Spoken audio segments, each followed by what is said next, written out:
shaped by years of subjugation, not defined by them. We are excited about our global responsibilities, not wary of them. This change in confidence comes from growth at home. Which brings me to the numbers. I'll start with India's welfare state system and how it has fared in the past decade. 110 million new gas connections, 470 million bank accounts, 220 million insurance beneficiaries. And to be fair, the welfare concept is not new to India. It's been there for a while. What's new is the approach. It's not just about putting more money in the pocket, it's about empowering people. And the result, once again, the evidence shows in the numbers.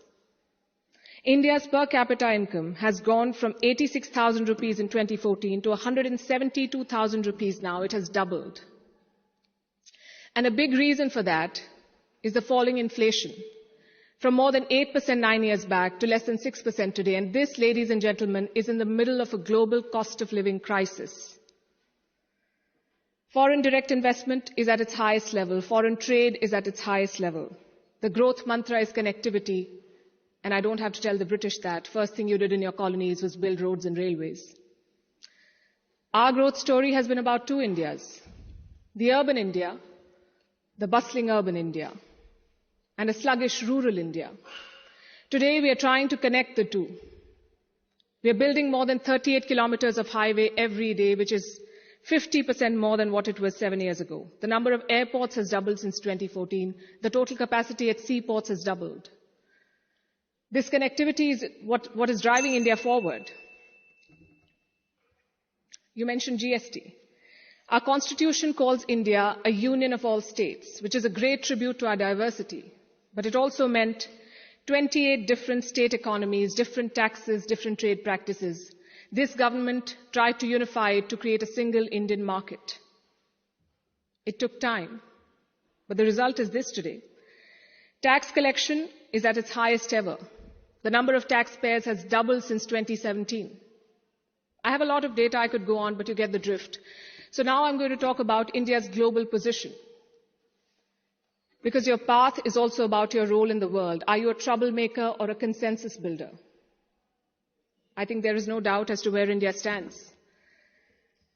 India is a member of the Quad and the SCO. India is invited to the G7, but is also a member of the BRICS. India rubs shoulders with the West, but also leads the global South. Which other country can claim to juggle these roles? And how does India do it? Because we are not trying to play an outsized role in the world, we are trying to play the right role. In the Russia-Ukraine war, India has not taken sides. And I know it confuses a lot of people here, but back home the thinking is very clear. It is not in our national interest to pick sides and make things worse. India has excellent relations with Russia and the West, and we want to preserve that. It's like when your two good friends fight. Do you pick sides and make things worse? Or do you try to talk sense to them and bridge the divide? I know what a good friend would do. I see what India is doing. India has always been, or always tried, to be a part of the solution, not the problem.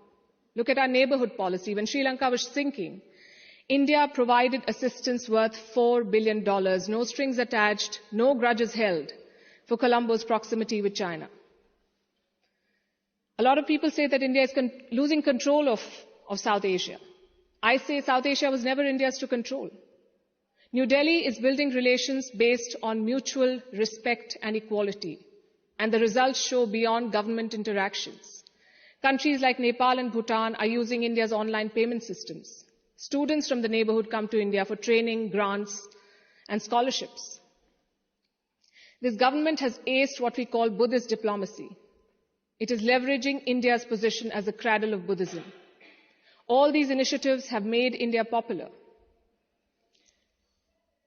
The world stands with us against Chinese expansionism.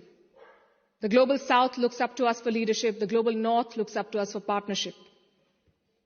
I think that's the hallmark of great diplomacy and statecraft, when you're loved and respected in all quarters. More importantly, when you're trusted in all quarters. India repaid that trust during the COVID-19 pandemic. When the world forgot about morals and globalization, India sent 24 crore vaccines to 100 countries. And you saw the result of that in Papua New Guinea. When Prime Minister Modi landed there, their Prime Minister touched his feet. This was not a personal gesture to a leader. This was a vote of thanks to the entire country. Let's talk about domestic affairs. Kashmir was brought up. This government abrogated Article 370. Today, Kashmir's economy is doing much better. 1.8 crore tourists visited the valley in the last year. That's the highest ever in Indian history, 1.8 crore. Kashmir is getting its first ever foreign direct investment, and that too from a company in the UAE. But since this is Kashmir, let's not limit ourselves to finances. Let's talk about security. Terror attacks in the valley have almost halved in the last few years. The numbers are staring in your face. Security is better, economy is better, Kashmir is better. Plus, we have corrected a historical wrong imposed on India. Let me also address something else that was raised by the opposite side, and that is religious intolerance. It's easy to quote anecdotal evidence and paint an entire country as intolerant. But random elements and sporadic incidents do not speak for India or its leadership or its government. Only policies do, and I'll tell you about those policies. More Muslim students got scholarships in Modi's first term than the previous government. I'm talking about 2 million more Muslim students. If the idea was to marginalize them, why give them more scholarships? Look at the government's Hajj policy. Prime Minister Modi held personal talks with the Saudi regime to increase India's Hajj quota. In 2014, it was 136,000. By 2019, it was more than 200,000. Again, if the idea was to marginalize Muslims, why increase the Hajj quota? This government abolished triple talaq. Would you call it reform or repression? Let me also tell you what a Pew study found in 2021. It runs counter to every argument that will be made here tonight. It found that 89% of all Muslims and Christians in India say they're free to practice their religion. I'll repeat, 89% of all surveyed Muslims and Christians, but no, let's build on perceptions and anecdotes, not on facts. I would also point you to all the social schemes, the bank accounts, the gas connections, the insurance policies. They're available to all citizens of all religions. Does that mean India cannot do better? Absolutely not. Even one incident of marginalization is one too many, but how would you judge an entire country's path? In fact, it struck me when I was invited for this event, why would Oxford University be interested in debating the path of Modi's India? Because India has defied Western predictions. It's the world's largest democracy charting its own course. India today has shed the burden of trying to comply with Western constructs. No amount of lecturing or virtue signaling is shaking India's confidence, and that is what unsettles critics. There are hit-and-run experts with no accountability who make pronouncements based on their political leanings to create an anti-India narrative. GDP growth won't touch 5%. There was corruption in the Rafale deal. The government was snooping in opposition parties using Pegasus. All of these make for juicy headlines. And they make it look like everything is wrong in India. But when a Supreme Court investigation finds no wrongdoing, when India's growth crosses 7%, who is questioning these experts? When an 85% Hindu majority Karnataka votes out the BJP, is the West then lauding India's secular credentials?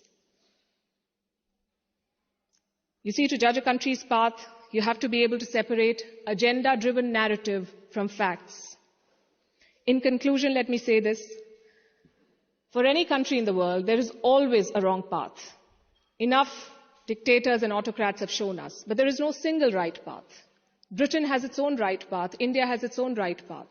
As long as democracy is respected, as long as the Constitution is respected, I would say to each their own. It is wrong to judge one country on the parameters of another. And that has been the beauty of India since 2014. We've uplifted 140 million people out of poverty. We did so while conducting free and fair elections, dozens of them. We did so while protesting, debating, and dissenting. And finally, I think the hallmark of a right direction is also public approval. Do the people think you're on the right path? The people of India answered that question in 2019. Thank you.